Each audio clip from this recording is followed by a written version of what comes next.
Muito bem, pessoal, sejam todos bem-vindos a mais uma videoaula. Antes de iniciar, eu vou pedir que vocês deixem o seu like aí no vídeo, se inscrevam no canal, com uma maneira de acompanhar aí sempre os últimos vídeos que eu vou colocando, sejam materiais psicoeducativos para pacientes, sejam materiais para você, estudante de psicologia, tá bem? E para dar uma força aí para o canal se manter ativo e com conteúdo gratuito bacana para todo mundo, né? Também uma consideração antes de iniciar essa aula é que essa é uma sequência, tá, de uma aula já anterior, que já presume-se que tem alguns conhecimentos básicos aí sobre terapia do esquema. Então, para quem não o tem, assista uma videoaula chamada O que é terapia do esquema, né? Então procure no meu canal, sempre as videoaulas vão estar com uma tagzinha vermelha. Procure lá o que é a terapia do esquema, para ter uma introdução do entendimento das necessidades emocionais, da infância e o peso que isso tem na formação de esquemas, né? O que são esquemas, o que são esquemas iniciais desadaptativos, enfim, deem uma olhada lá, ok? Essa seria a segunda parte dessa aula, uma continuação, ok? Então aqui nós vamos falar sobre domínios esquemáticos e esquemas iniciais desadaptativos contemplados em cada domínio. Também vamos falar um pouquinho, dar uma pincelada breve sobre estratégias de enfrentamento.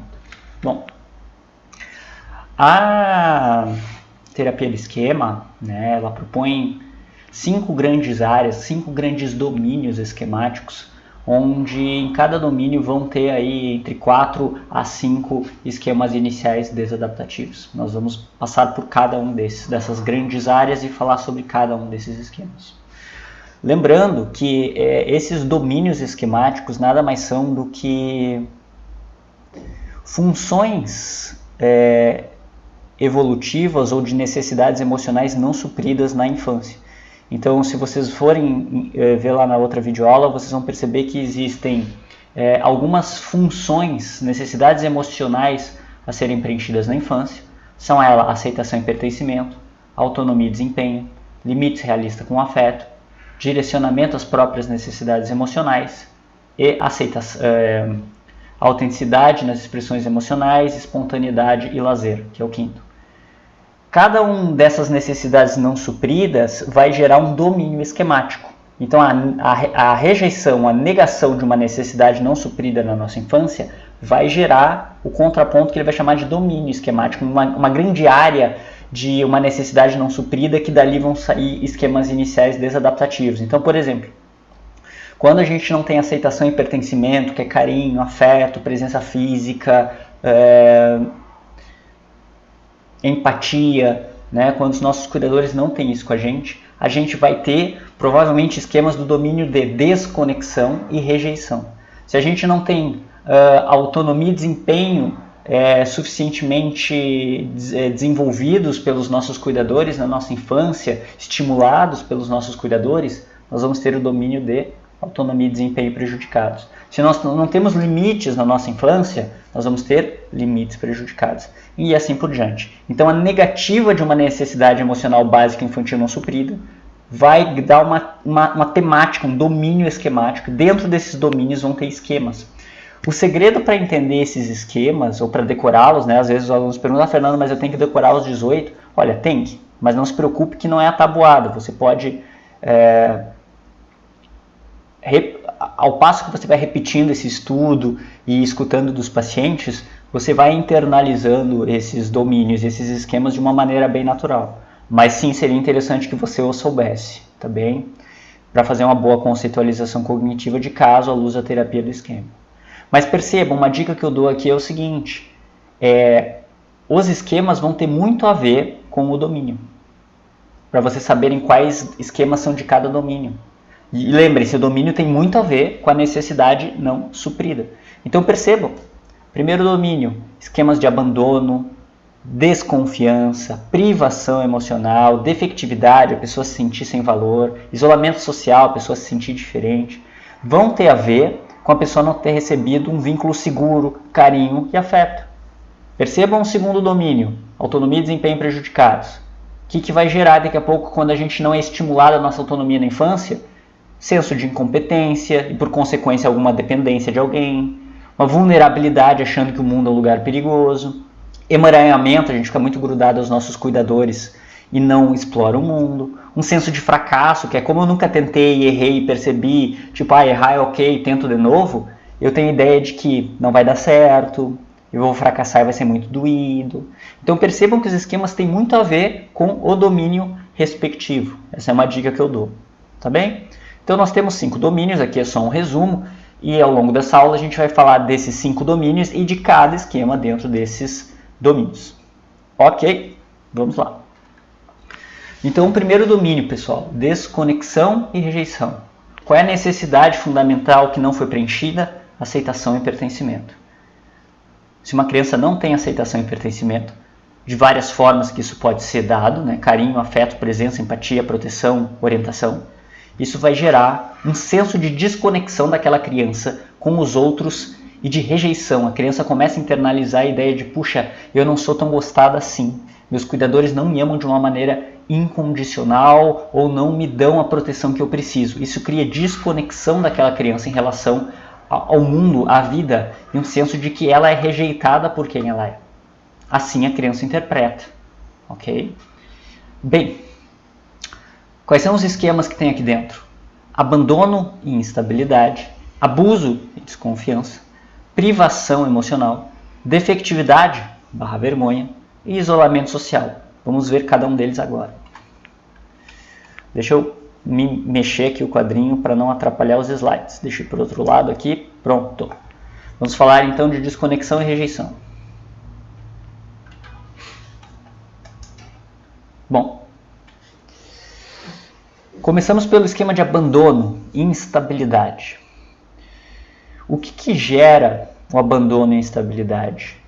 São cuidadores que fornecem para sua criança um carinho e um afeto instável.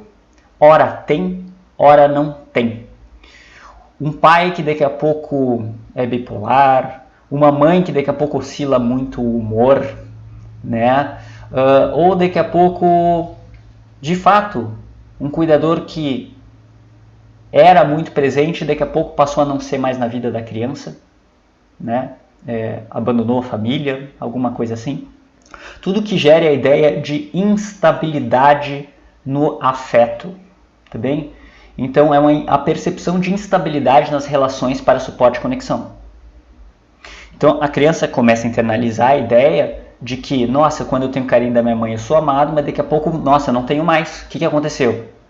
Será que ela volta? Será que ela vai dar esse carinho de novo? Quando que será que eu vou ter isso de novo? E lembre-se que a missão da criança é sobreviver à infância. E para sobreviver a uma infância, ela precisa ser amada pelos seus cuidadores, né? Então, ela lê e fica muito atenta às pistas se ela está sendo amada ou não. Okay? Então, o importante é que não necessariamente precisam ser cuidadores que abandonaram literalmente o seu lar. Pai que viajou e não voltou, uma mãe que morreu, faleceu. Não, podem ser cuidadores presentes que ora dão afeto, ora não dão. Ora dão, ora não dão. Isso vai gerar uma certa confusão na cabeça da criança. Um vínculo não tão seguro assim, não tão estável. Por isso a palavra instabilidade. Certo? E a criança começa a elaborar a ideia de que as relações de fato são instáveis. Eu preciso de carinho, mas ora eu tenho, ora não tenho. O que está acontecendo aqui? Isso vai gerar adultos que vocês já devem ter visto, principalmente esse esquema muito presente no transtorno de personalidade borderline, mas não só neste, que é assim: eu me sinto muito inseguro quando meu parceiro sai. Então, digamos que minha esposa vai no shopping, eu fico me questionando, meu Deus, será que ela vai se acidentar? Será que ela volta? Será que ela não vai encontrar alguém melhor? Será que ela não vai me trair e ir embora com alguém? Será que ela não pode morrer? Muito medo da perda, da instabilidade. Por quê? Porque eu não tenho uma base segura e estável que o outro vai, mas o outro volta. Eu aprendi na minha infância de que eu tenho esse carinho, mas quando o outro sai, sabe-se lá quando eu vou ter de novo essa presença e estabilidade. Então, aquela pessoa que liga 42 vezes para alguém, quando esse alguém está no trabalho, demorou meia hora para voltar para casa, e a esposa, o marido liga 42 vezes, 50 vezes, dizendo, meu Deus, será que ele está bem? Será que ele vai voltar? Será que ele não vai me abandonar? Será que ele não vai me trocar por outra pessoa? A pessoa, quando não tem essa presença do outro, ela sente um vazio, porque ela se preenche através do outro. Por que isso, pessoal? Porque na infância ela não teve uma base estável de carinho, onde foi internalizado o cuidado e o afeto. O cuidado e o afeto ainda está externalizado na figura do outro. Então, quando o outro não está, eu sinto um vazio, eu preciso que o outro me preencha. Então, é desesperador não ter o outro, certo?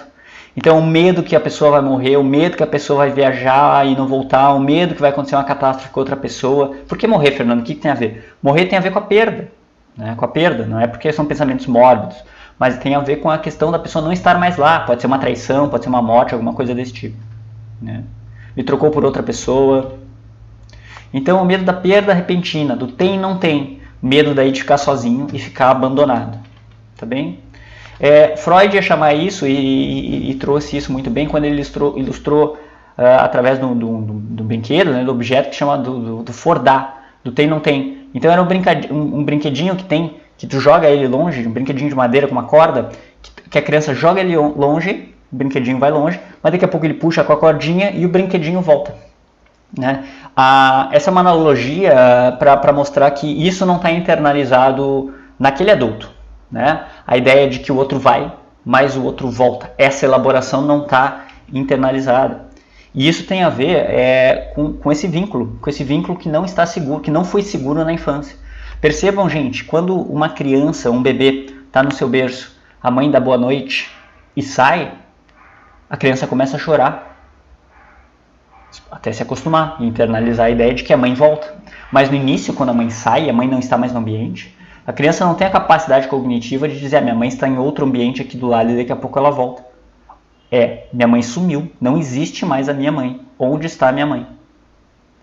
E no adulto que tem o abandono, é mais ou menos essa ideia: o outro sumiu, não existe mais. Por quê? Ao passo que tu vai deixando a criança no berço, vai, volta, lá em determinado dia, em determinada semana, essa criança vai parar de chorar. Ela vai começar a se sentir segura e ficar sozinha, porque ela sabe que aquela base é estável, que o outro volta. Quando a gente não tem essa estabilidade, ou uma confusão, né, no grau dessa estabilidade, de que o outro às vezes vai, mas não volta, isso começa a gerar essa insegurança, essa instabilidade dentro das relações para o nosso paciente. Então ele vai ter esse esquema de abandono e instabilidade emocional. Tá bem? Desconfiança e abuso, pessoal. Origens de famílias, né? Famílias normalmente abusivas verbalmente ou fisicamente. Não necessariamente tem que ser violência física, mas violência verbal. Hoje pesquisas mostram que a violência verbal, né, ou emocional, é tão grave quanto a violência física. Certo? Importante falar que todas essas questões que eu estou trazendo aqui não são eventos únicos que acontecem na vida de uma criança. São marcas repetidas, pequenas doses que vão se repetindo ao longo do tempo, porque são os mesmos cuidadores ao longo do tempo, via de regra. Então as mesmas falhas vão se repetindo. Então cria-se esse esquema, lembrando que um esquema, quando eu estou me referindo a esquema aqui, eu estou falando esquema inicial desadaptativo, certo? E o esquema inicial desadaptativo é um conjunto de crenças, emoções, sensações, percepções e memórias. Tá? Quem tem esse esquema tem a expectativa que os outros vão machucar, vão abusar, vão humilhar, vão mentir, vão manipular, porque isso acontecia. Quando eles confiavam em alguém, esse alguém ia lá e traía essa confiança. Usava isso, batia nessa criança, fazia chantagem, era verbalmente abusivo.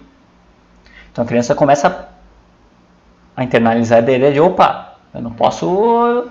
Opa, esse ambiente é hostil, eu não posso sair aí falando o que eu penso, como é que eu sei... Epa, o outro vai usar isso contra mim. Então por isso desconfiança / abuso. A pessoa começa a ficar desconfiada da relação. E com razão, porque no passado ela tinha motivos para. Tá bem?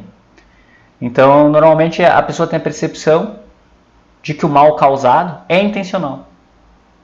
Então, de repente eu estou no trabalho e, não sei, uma colega minha fica mais tempo na reunião do que deveria e eu não consigo ser chamado para falar com o meu chefe no prazo que eu estipulado. E aí dá o horário, eu tenho que ir embora.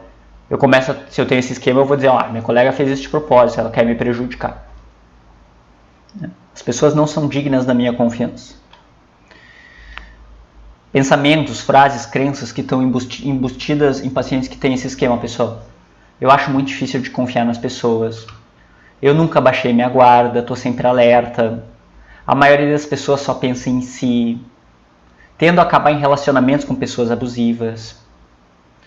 Se eu der a alguém a chance, essa pessoa vai se aproveitar de mim. Se eu divulgar muita informação, por que essa pessoa está perguntando? Por que essa pessoa quer saber? Né? As pessoas vão usar para me prejudicar de alguma forma. E isso vai aparecer na relação terapêutica e vai dificultar o vínculo terapêutico. Então, com esses pacientes, a gente vai ter que ter uma estratégia de trabalhar bem mais o vínculo e dar muito mais sessões para o paciente aos poucos confiar na gente e baixar essa guarda e a gente mostrar que a gente é digno da confiança daquela pessoa. Como é que se faz isso, pessoal? Não é dizendo confie em mim, e sim mostrando através dos gestos.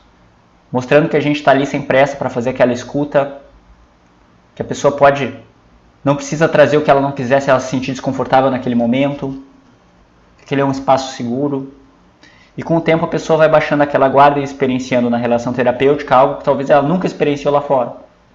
O que a gente vai ter que fornecer aqui é uma base segura. Né? E isso demanda tempo, não tenham pressa. Terapia do esquema não é uma terapia de pressa. É uma terapia relacional, que a relação terapêutica cura mais que qualquer outra coisa. Então é só um alerta que esses pacientes, todos os pacientes na verdade com seus esquemas, e depois a gente vai ver as estratégias, eles vão usar isso na relação terapêutica. Então o paciente, por exemplo, tem abandono, daqui a pouco ele vai querer abandonar o tratamento.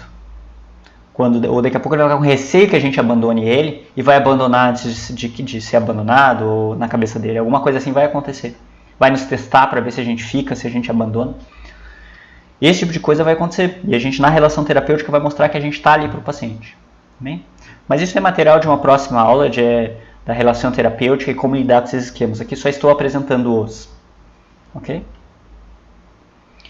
E também a gente pode ver pelo padrão de relacionamento desses pacientes, eles vão dar pistas para os esquemas. Normalmente a pessoa que tem desconfiança e abuso vai se relacionar com pessoas abusivas ao longo da vida. Porque esse foi o molde feito na infância.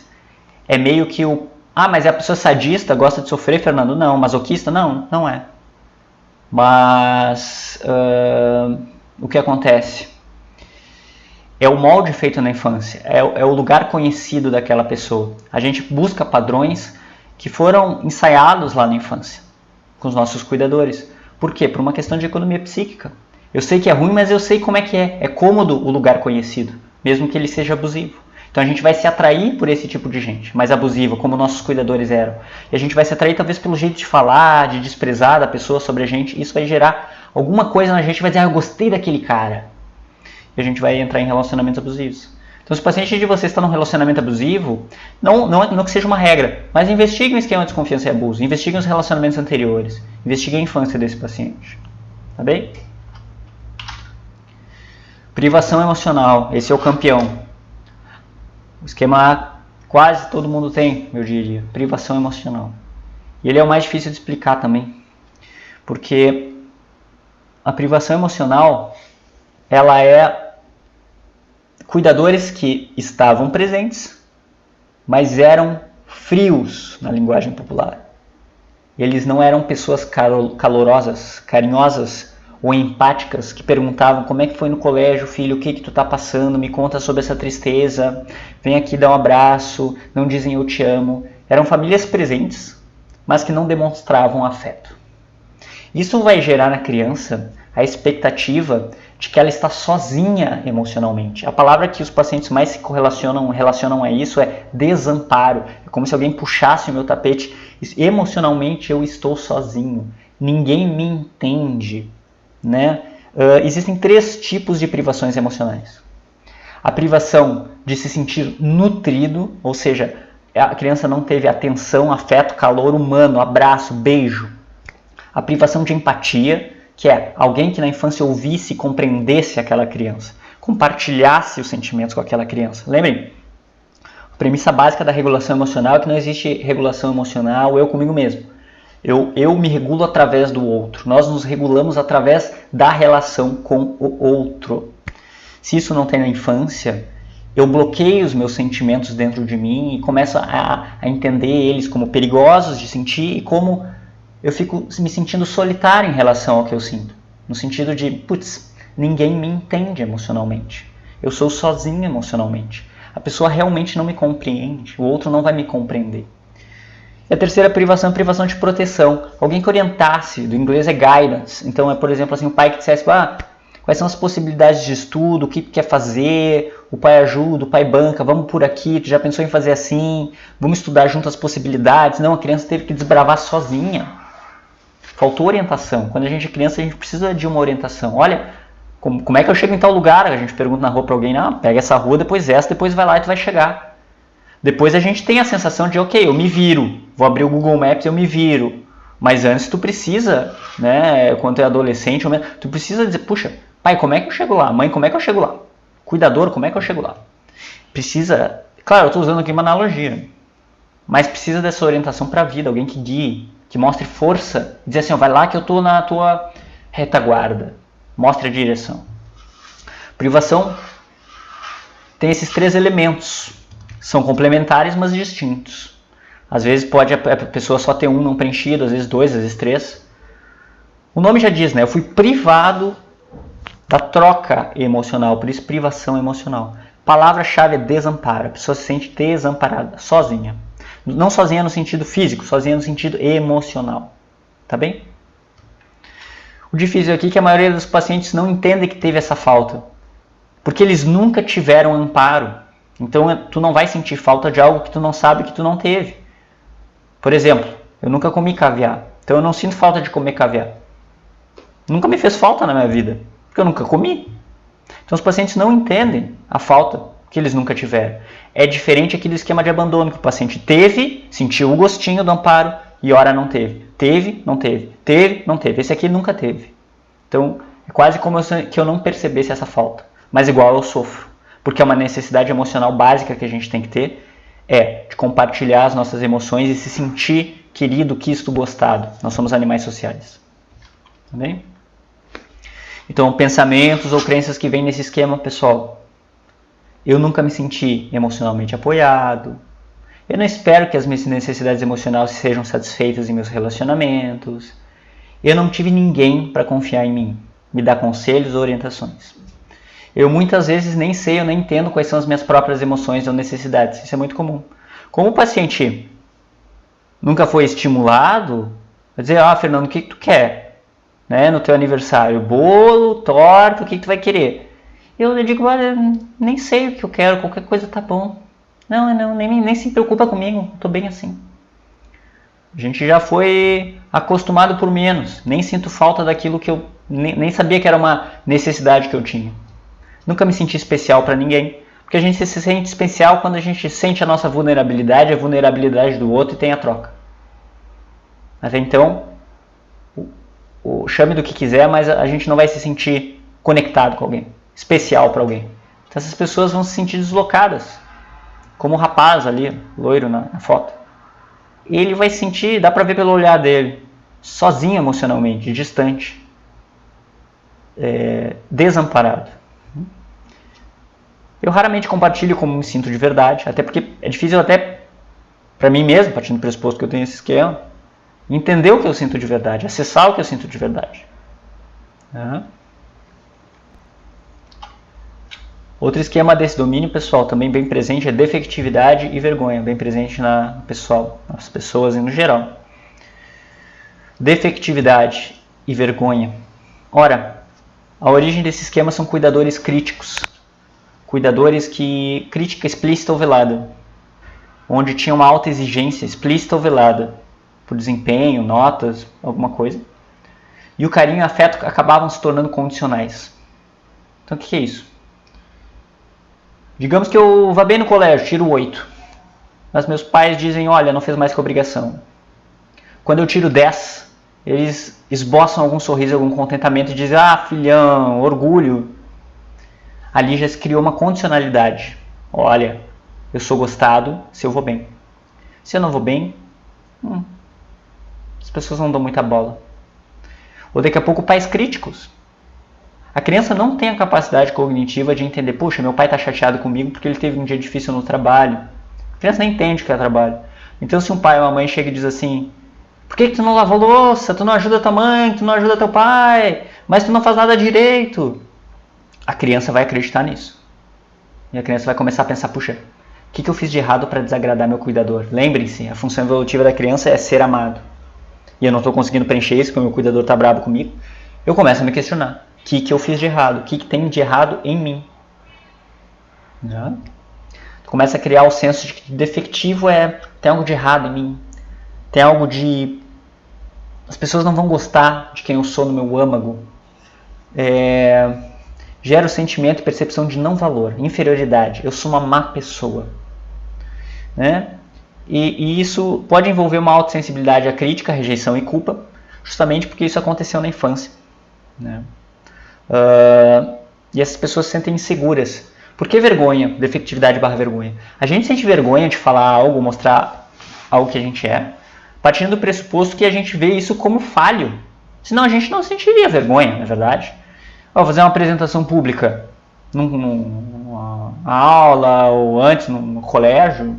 Bom, se eu não tenho daqui a pouco esse esquema, por que eu sentiria vergonha de mim mesmo? Eu só não sei, tudo bem. Mas em algum grau a vergonha vem como se dissesse, puxa, eu vou mostrar uma parte minha que é problemática. É bem? Claro, a vergonha é uma emoção que o ser humano tem como... de uma forma geral. Né? Inclusive ela é adaptativa. Eu digo, aquela pessoa que tem sempre vergonha de... provavelmente ela vai ter o esquema de defectividade. Porque ela está tentando esconder uma parte de si até para si mesma às vezes. Ok? Essas falhas que a pessoa enxerga, né, elas podem ser privadas. Então a pessoa se vê como egoísta, errada.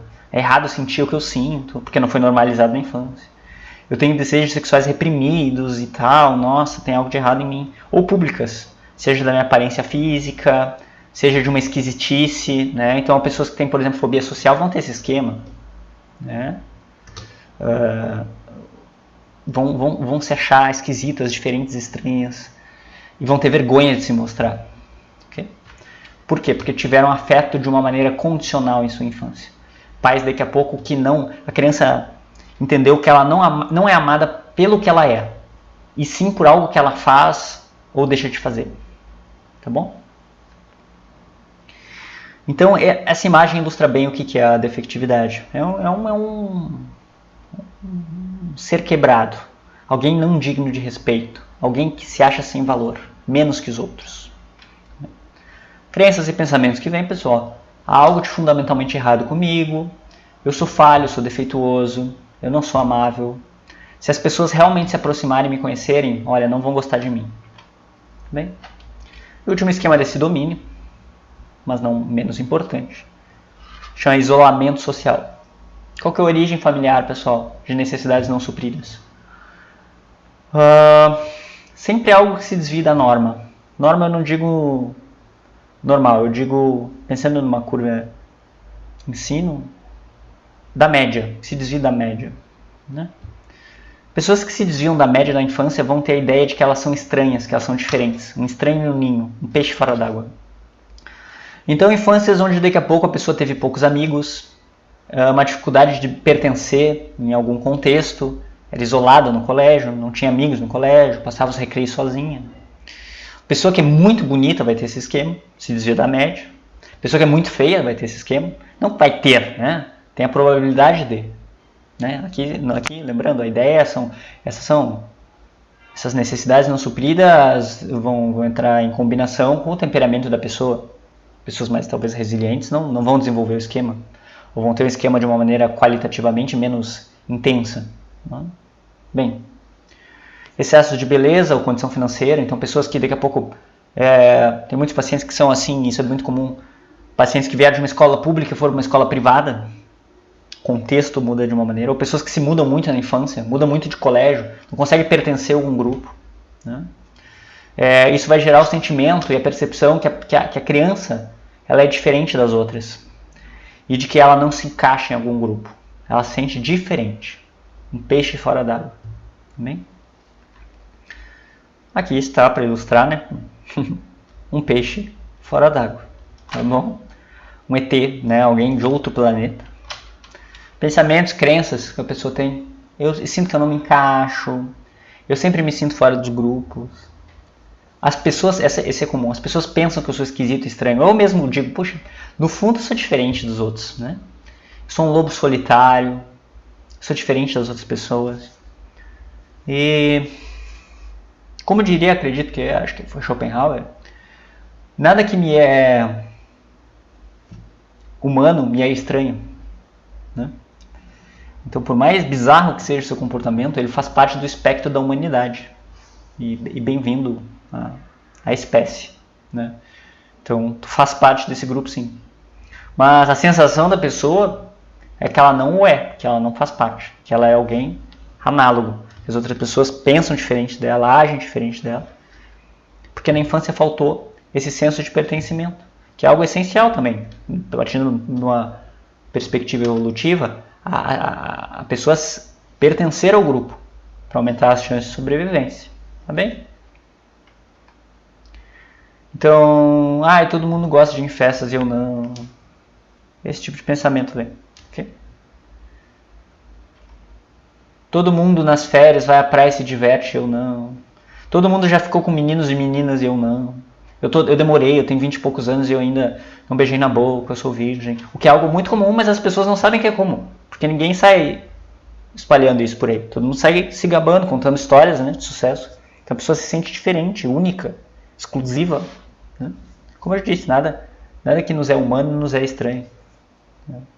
A cura está em essa pessoa entender que existem pessoas semelhantes a ela, que não tem nada de errado com o fato dela ter determinado comportamento ou pensar de uma maneira diferente. No mundo sempre tem sua tribo. A diferença é que essa criança talvez estava na tribo errada. Ela estava lá no grupo de reggae e ela gostava de heavy metal. E ela falou, puxa, eu sou tão estranho, gosto de heavy metal. Mas do lado tinha um grupo de heavy metal, só que ela não sabia que tinha. Então ela se achou a história do patinho feio, né? Entendeu? Era um cisne no meio do patinho, se não me engano a história é assim, né? Ela se achava diferente, mas também existem muitos outros cisnes. Se a história não é assim, me perdoem, mas a analogia serve igual. Tá bem? Então esses são os esquemas do primeiro domínio esquemático, desconexão, rejeição, que tem a ver com a falta de carinho, afeto, pertencimento por parte dos cuidadores. Tá bem? Aqui está, primeiro domínio.